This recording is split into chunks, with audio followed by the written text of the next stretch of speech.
اب میں ایک ایسی آیت نازل فرمائی جو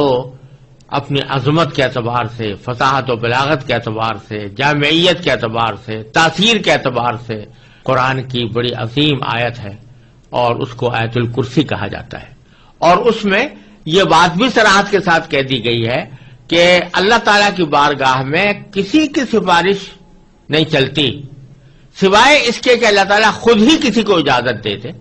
یا حکم دے کہ تم سفارش کرو،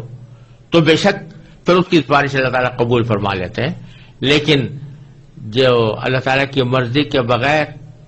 خود اپنی خواہش اور اپنی مرضی کے مطابق کوئی آدمی جا کر سفارش کرنے لگے تو اللہ تعالیٰ کے ہاں اس سفارش کا کوئی مقام نہیں، اور نہ اللہ تعالیٰ کے ہاں وہ چل سکتی ہے، نہ ایسا کوئی شخص سفارش کر سکتا ہے اللہ تعالیٰ کے اذن کے بغیر۔ تو اس بیان کے لیے اللہ تبارک و تعالیٰ نے آگے اللہ آیت الکرسی نازل فرمائی ہے، اور بعض احادیث کے اندر آیا ہے کہ یہ قرآن کریم کی عظیم ترین آیت ہے۔ اللہ تبارک و تعالیٰ نے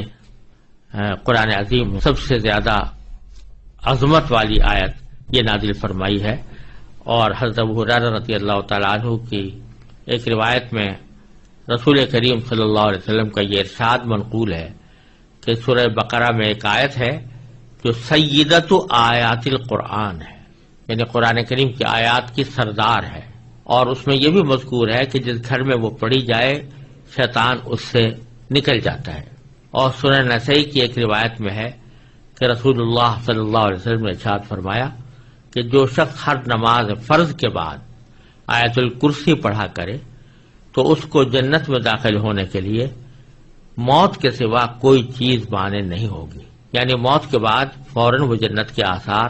اور راحت و آرام کا مشاہدہ کرنے لگے گا۔